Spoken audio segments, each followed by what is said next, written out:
Nous allons parler des angles. Et dans ce chapitre, on va énumérer, on va définir, on va donner des exemples de différentes sortes d'angles. Alors, les angles adjacents sont le premier type d'angle.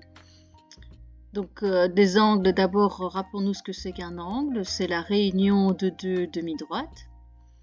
Et donc, deux angles adjacents sont deux angles qui ont le même sommet, ont un côté commun et sont situés de part et d'autre de ce côté commun. Donc, voici un exemple qui contient deux angles adjacents, parce que pour être adjacent, il faut être deux. Alors, des angles adjacents, comme le nom l'indique, deux choses adjacentes, ce sont deux choses l'une à côté de l'autre. Eh bien ici, ce sont deux angles l'un à côté de l'autre, et la définition qui est très précise contient trois choses à retenir. C'est le même sommet, dans ce cas-ci, le sommet est A pour les deux.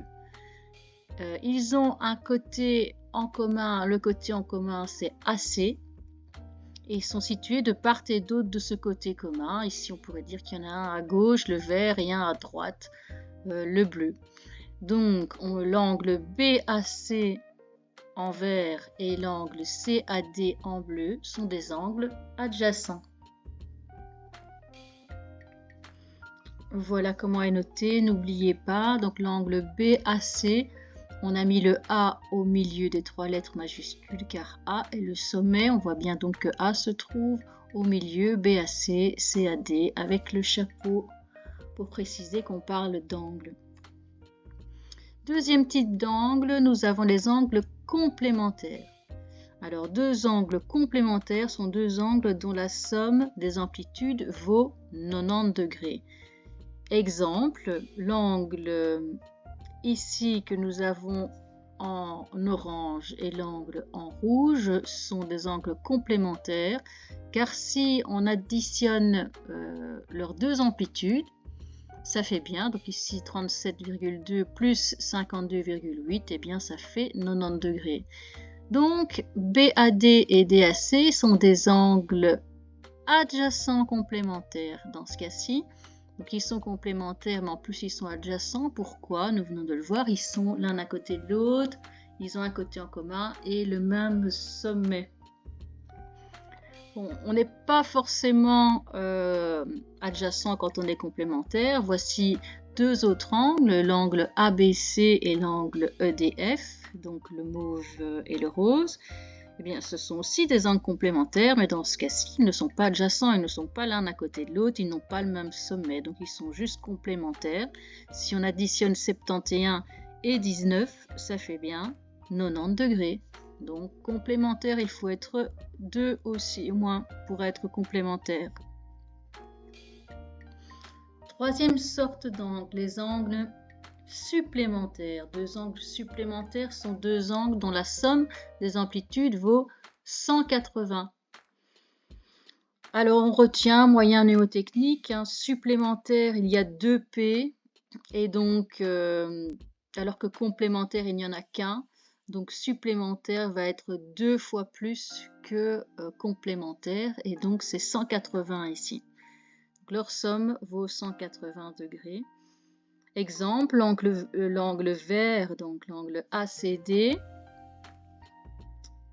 et l'angle DCB sont des angles adjacents supplémentaires. Oui, donc je vois ici dans l'énoncé, hop, là, vous voyez, il y a une petite erreur, c'est pas l'angle ACB, c'est l'angle ACD, hein, donc c'est l'angle en vert, et l'angle en bleu sont des angles supplémentaires, parce que leur somme vaut 180 degrés. Si j'additionne 133,7 et 46,3, on a bien 180 degrés. Ils sont supplémentaires adjacents, parce qu'ils sont l'un à côté de l'autre, ils ont le même sommet et un côté commun. Mais comme pour les précédents, ils ne sont pas obligatoirement adjacents, ils peuvent être juste supplémentaires. Et donc dans ce cas-ci, EFD et GHI sont des angles supplémentaires. Pourquoi? Parce que 70 plus 110, ça fait bien 180 degrés, ça fait l'angle plat si on les mettait l'un à côté de l'autre. Voilà pour les angles supplémentaires. Quatrième sorte d'angle, les angles opposés par le sommet.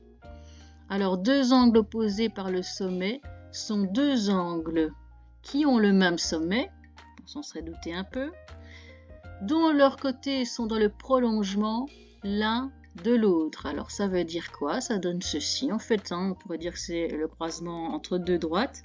Donc, forcément, deux droites qui se croisent vont donner des angles opposés par le sommet. Et on voit que ça donne un carrefour de quatre angles, l'un de droite, enfin ici deux segments qui se croisent.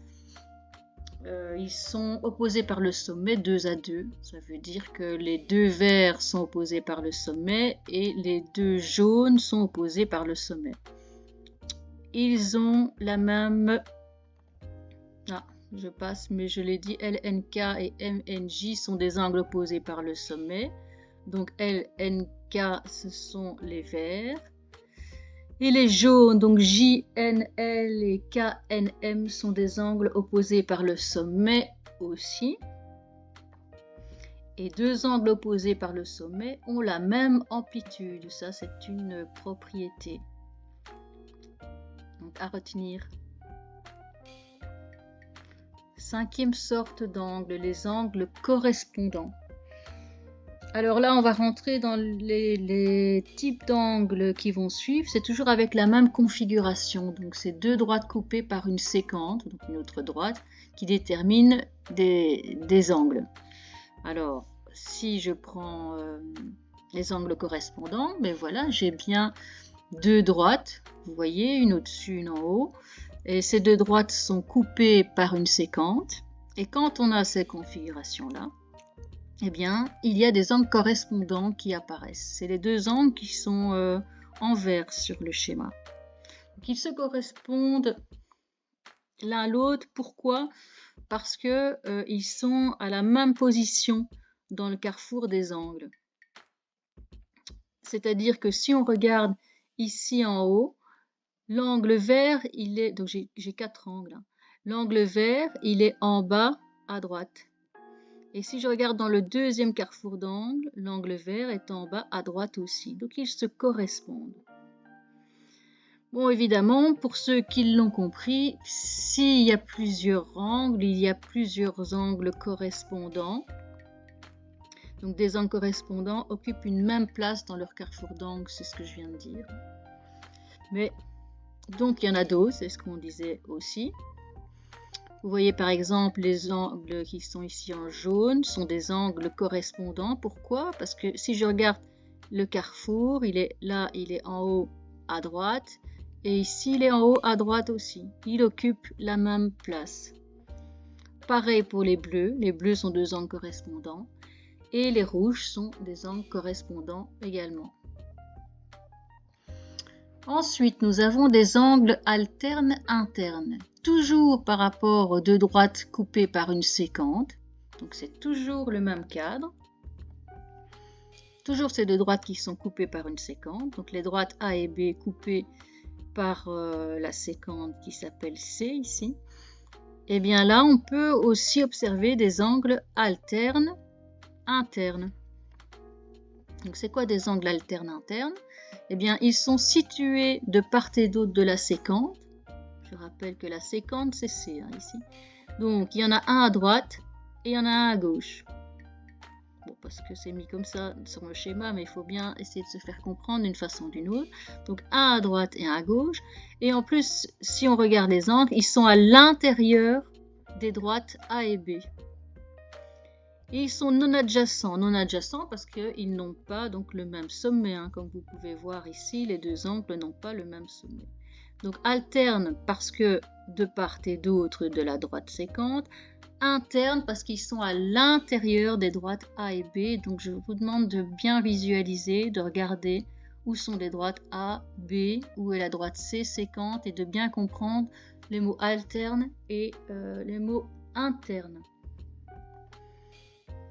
Bon, ben là, il y a aussi une autre paire d'angles alternes internes. C'est son voisin ici, enfin leur voisin. L'angle jaune. L'angle jaune, voilà, l'angle jaune qui est ici à gauche de la droite sécante et l'angle jaune en bas qui est à droite de la sécante, et ils sont tous les deux à l'intérieur des droites A et B. Ensuite, septièmement, eh bien, nous avons pareil avec des angles alternes externes. Et c'est donc toujours deux droites coupées par une sécante. Des angles alternes externes, c'est quasiment la même chose, vous l'aurez compris. Ils sont situés de part et d'autre de la sécante, puisqu'ils sont alternes, mais ils sont externes, donc ils sont à l'extérieur des droites A et B. Et bien sûr, ils sont non adjacents, ils n'ont pas le même sommet, ils ne sont pas au même carrefour d'angles. Donc ici en vert, nous avons deux paires, donc des angles alternes externes.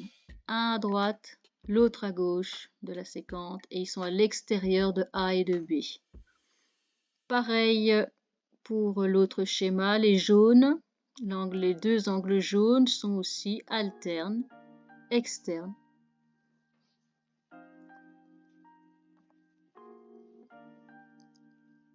Alors, remarque importante, deux parallèles coupés par une sécante. Dans le cas ici, ce qu'on avait vu, donc c'est qu'on avait deux droites qui étaient coupées par une sécante. Mais si les deux droites, donc si les droites A et B sont parallèles et qu'elles sont coupées par une sécante, alors il se passe quelque chose de particulier qui est une propriété.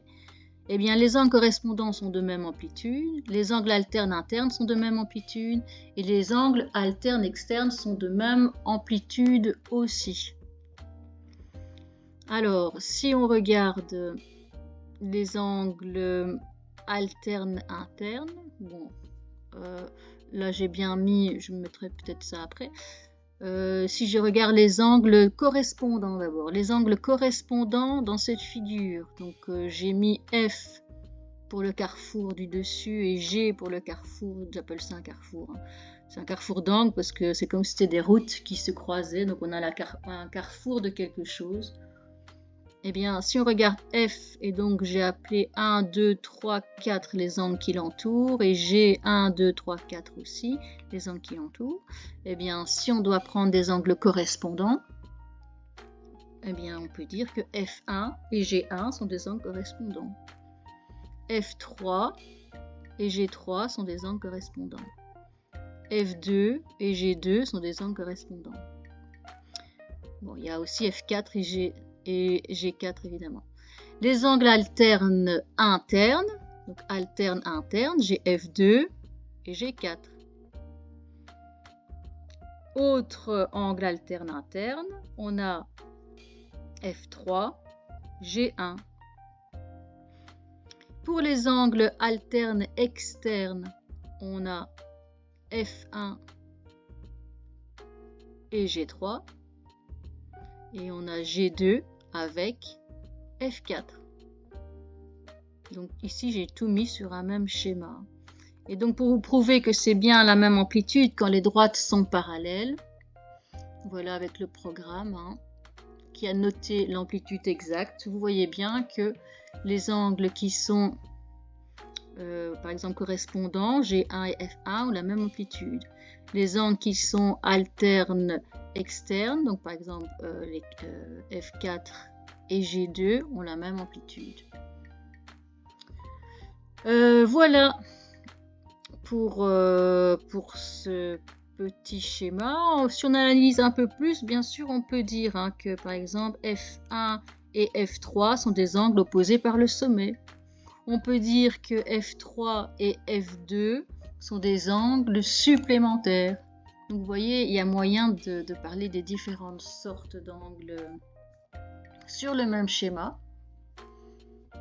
Du moment qu'on ne les confond pas et qu'on retrouve bien leur nom et qu'on les reconnaît, voilà, c'est le principal. Donc la conclusion, tu dois être capable de reconnaître et de définir les 7 sortes d'angles vus dans ce chapitre. Plus les propriétés, les propriétés c'est par exemple, comme on l'a dit tout à l'heure, deux angles opposés par le sommet en même mesure. Les propriétés, c'est aussi de savoir que si les deux angles correspondants ont même amplitude, eh bien ça veut dire que les deux droites sont parallèles. Voilà. Voilà, je pense que nous avons fini pour ce chapitre avec les angles. À bientôt!